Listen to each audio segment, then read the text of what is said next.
morning. I'm Mary Winters. I'm your host of Visionary Aging. I'm a gerontologist and the owner of About Senior Solutions. And we are here to make sure that you live your best life ever. It's all about planning, and it's about making sure that you have your wishes heard and that the people who you love the most know what those wishes are, and that you have as much control and power as you should through all of your years. And we would just want to make you happy and support you with all kinds of resources. So today we do not have a guest, but I am very, very, very adamant about something that we'll share about that everybody should have from 18 on. I'm going to share a very critical story. It was a very scary story that happened within my own family this week. And I will also share with you the forms that you should have and make sure that you are taking care of yourself. So let me go ahead and we'll quickly bring in Steve McCullough and talk about a caregiver question. Here we go.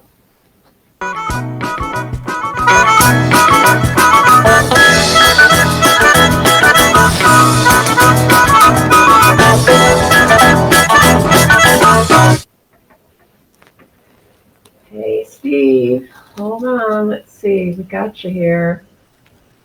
We're going to hide that and hide that. How are you this morning? I'm great. How are you? Yeah, I am really well. It was a scary week for me, but it was, everything is good now, and so I am happy. So yeah, we're in a good. nice spring color today. Oh yes, it's getting on to spring. It was spring earlier this week, so right, or last week over the weekend. So we're at spring. Excellent. So tell me, what kind of question do we have today? So the question is, I put together a health directive with my now ex-wife. Is it still valid? It would be, yeah. I mean, you can always let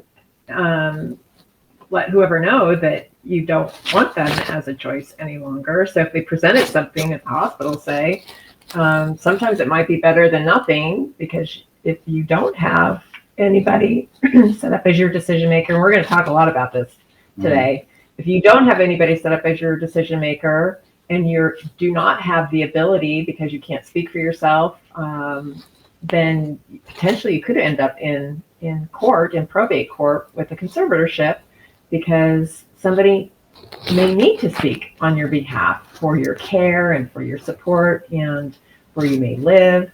Right. So it's a very serious thing, and I call it giving somebody the golden ticket. So you want to be very careful about who you give that decision making to, and you also want to revise those forms. So maybe, hopefully, you're friends with your ex-wife, or they would step in and do the right thing for you, and maybe you named a successor or two to your wife, so you can, that information is still valid and good, but definitely take a look at updating that too. I think that's really important. So, right.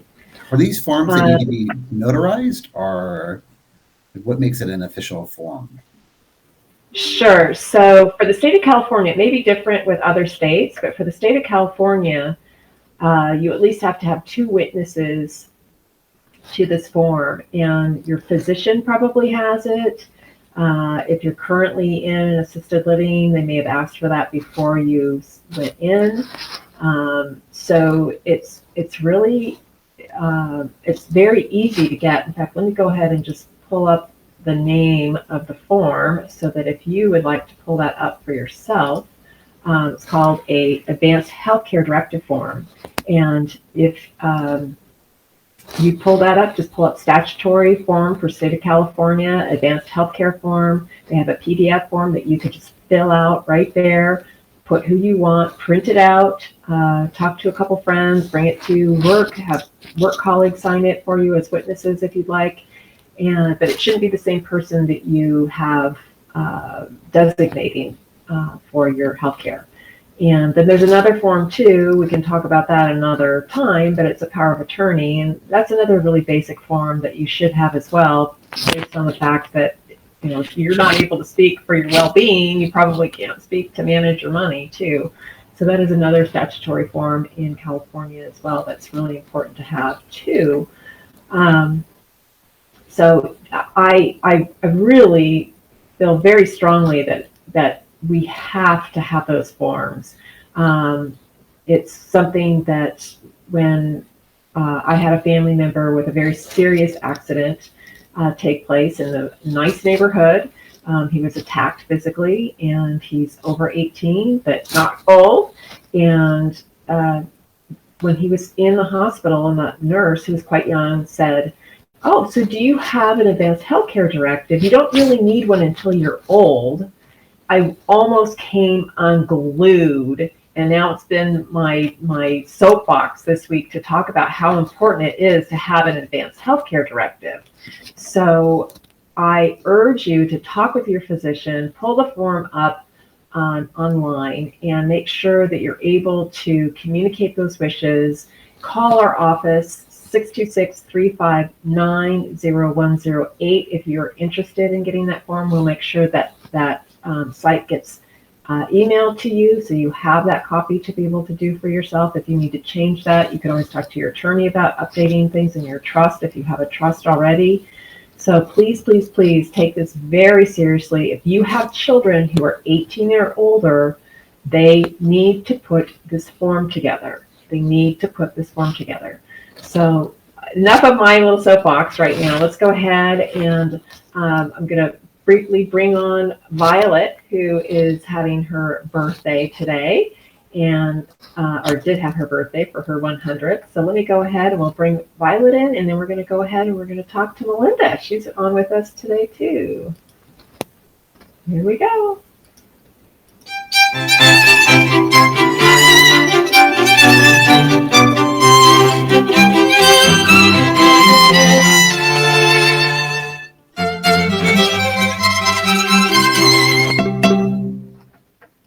And here we go.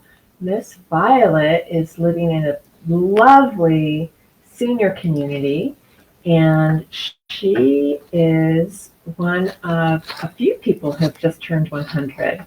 So she is over in Massachusetts, and she's over in the Forbury home, which looks like a lot of fun. Personally, I was looking at their photos and this wonderful site that they have. She's from Leominster, Massachusetts, and we hope that she has a fantastic birthday. Let me see if I can hide myself here and we can.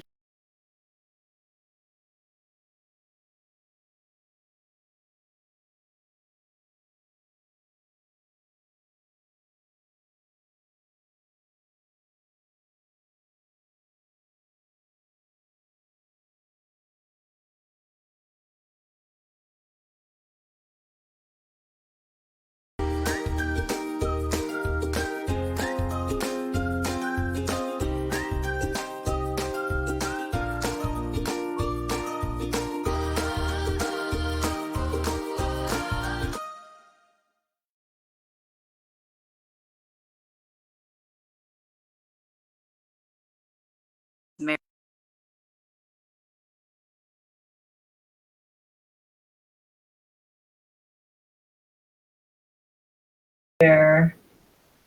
Oh, there we go. I'll go ahead and mute Steve because he's in the background making lots of noise. All right. So let's see. I think I've got you on solo. So hold on just a second here, and we'll get you up. And there we go. I can hear you. It's not clicking off, so I can hear you. So welcome. How are you this morning? Good. Good morning. Morning. So do we have something that everybody from 18 on, or maybe even younger than 18, because their bodies don't know what the law is and what we should or shouldn't be doing. Yeah. Share a little something. In fact, I want to build on what you had just said about a family member being attacked. So over the last decade at the Strength Shop, we've worked with all sorts of people, and occasionally our clients will experience some sort of health hardship, whether it's an accident, an attack. We've had people be hit by cars or in serious accidents, or something like pneumonia, or one of the big ones is cancer. and having to go through the surgeries and the chemotherapy and the radiation. And I think one of the most compelling reasons to include strength training in your weekly regimen, or to really, dedicate some time to it every week, is that experiencing any of these health hardships can cause a lot of muscle loss. So during something where your body is healing, like an accident, an attack, cancer, even the treatments being so hard on your body becomes catabolic. So it starts to break down the muscle protein, and it's a normal response. This is what happens when there's an infection, an injury, extreme stress. And this is how the body sustains its metabolic process. It's how your body keeps itself going during this time. It uses glutamine from the muscles.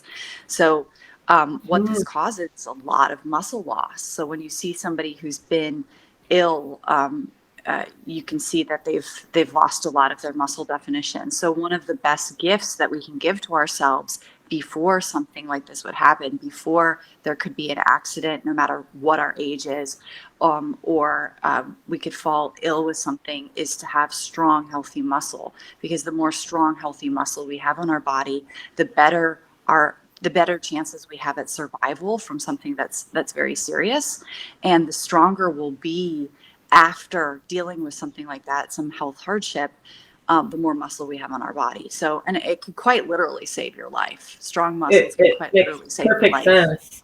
I remember you even mentioned a while back how you were putting your sign up for the strength shop out on Lake Avenue. Yeah. And some kid just, I don't know if he didn't see you or he didn't care, and he knocked you over. And I went flying through the air and had immediately had the red mark of the scooter bar on my thigh. And it turned into a huge bruise. I wasn't able to walk for probably about a week. I was limping. I wasn't walking normally or able to use that muscle. But muscle's miraculous, so it can repair itself as well. So the body it is was amazing. just a matter of time. Yeah, it really is amazing.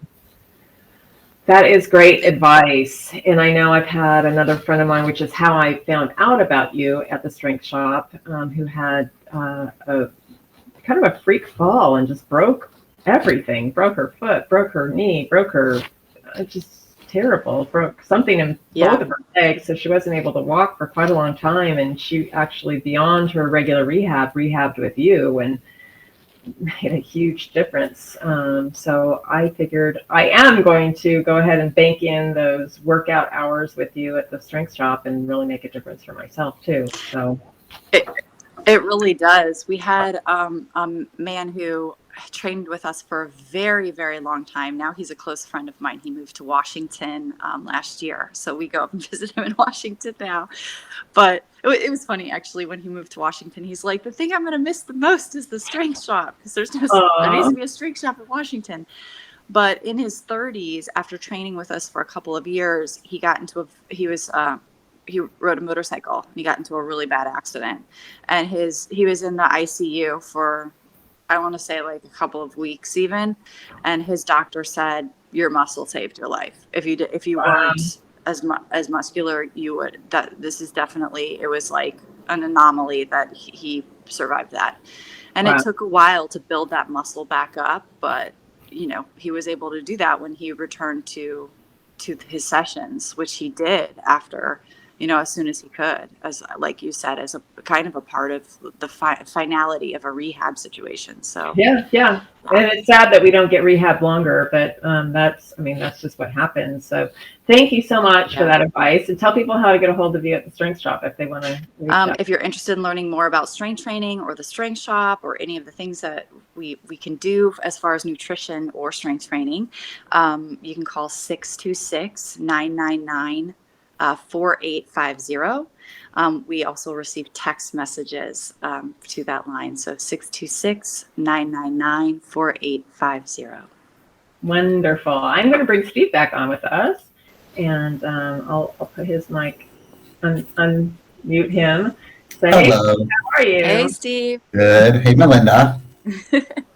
Well, we have, it's pretty exciting because we have our 15-year anniversary this year. So I'm going to have a series of events and we'll announce something. We had something that we planned for January with the Strength Shop, but that didn't happen with everything kind of shutting down again. So we'll get another date out for you. But in the meantime, I have put an event together with a wonderful band, and they are going to be playing over at, oh, I've got a double here.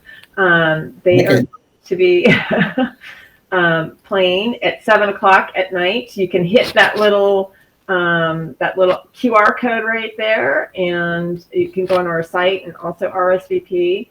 But it starts at 6, kind of open house style. I'm going to have the Advanced Health Directive forms available. So if you want to have one of those forms to fill out, you can take that with you. I think you should come to the party thinking about who you want to have on that form, and then you can fill it out and be done with it, bring it home, make copies, give it to the people that you have as your decision maker. This is the form that you need, the statutory Advanced Health Directive form for California. So come. Celebrate. We'll have empanadas. We'll have craft beer. It'll be a lot of fun. And so please join us for that. Hit that QR code. And Steve, I think we have a special day today, and we have that in our perk. So let me go ahead and bring our perk up too. I'll take down the invitation, but we have it's a special day every day at About Senior Solutions. So today we have, is it Medal of Honor Day or National? Yep. That is correct. So if you would be interested in what am I trying to say? In the perk for free, we give out so many free things over at About Senior Solutions. But if you're interested in getting the perk, it has wonderful, fun little just facts and little puns and silly things, but a great conversation starter. I have friends who ask for their kids to be able to have this every month, as well as adults that like doing it. And you know what? I kind of find the word search kind of difficult. Do you? I'm sorry to admit that, but yeah, I do. So I don't know what that says about me, but it's hard. So that's a really good brain game, and I want everybody to get involved in that too. So anyway, We need to make sure we have one at the party. Do a special one for the party. yeah, we should. We should have a special perk for the party. Party perk. Mary, Yeah. I have a question about the Advanced Healthcare Directive for California. Yeah. Mm-hmm. If you're married, do you put your husband's name on it, or do you choose someone? If you're younger, if you're you still have your spouse, do you put your spouse's name on it, or does it have room for 2 names in the event that your spouse is no longer able to take care of you? So typically people will name their spouse, so automatically, but you have all those situations too where you have spouses in cars, so it's important to have that secondary person. It's something that you should be reviewing pretty continually. So at least every 5 years, or if you have a divorce, or you have a death, or you have some kind of incapacity with someone who may be one of your decision makers, you'll obviously want to change that. But you can put 2, 3, 4 people down on that form. And so that way, if somebody's out of town and can't step up, or somebody is with you in that accident, or you don't talk to that person anymore, then you have a successor to help you make those decisions too. So That's good. I strongly urge people to do that. When I put my directives together, my kids were a little bit younger. They weren't minors, but they were still younger, in their younger 20s.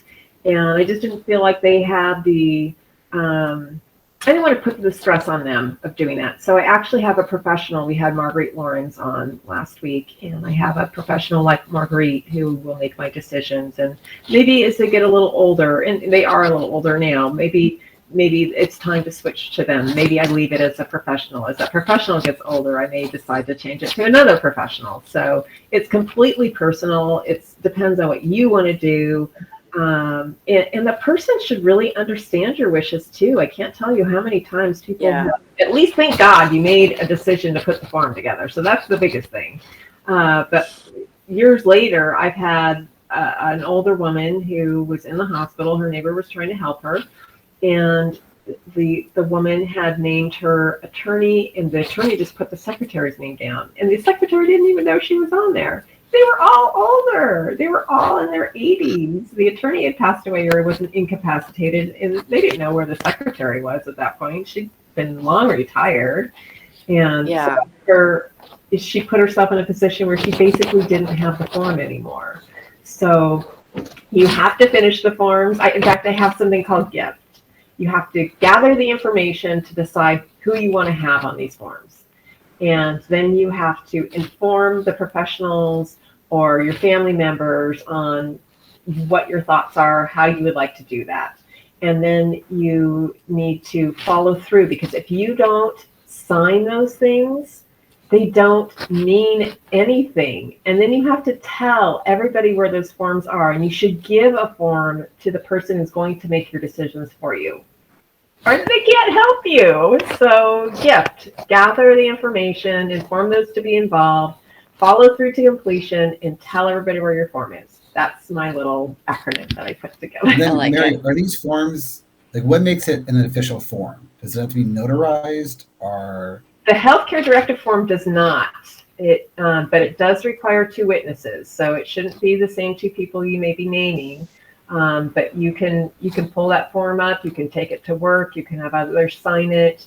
We're going to start doing this in the clinic where I'm on a board, and I shared this experience with them, and they said, you know what, you're absolutely right. And we work with a population where it's something really important for them to avoid court. Nobody should have to go to court to do this, because it's a simple form.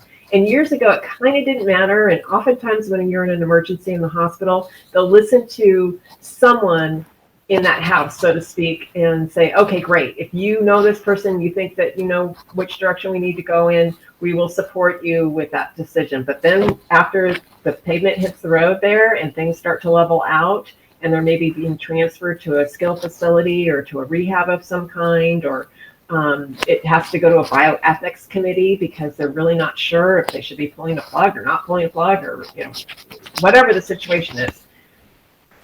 You don't have to do that if you have this form. So just don't put yourself or your loved ones in that position where they are forced to have to go to court to support you, because this is cheap. You just pull it off of the internet and you print it out. And power of attorney, you'll need to have a notary. Just take it over to a UPS store and have somebody fill it out. But please make sure that the person you decide, it doesn't, you don't just have your oldest child because it's your oldest child, or you don't just have your best friend because it's your best friend. Make sure that you know that they can follow through on your wishes. I had a very good friend of mine. I was, 24 years old. She was dying of cancer.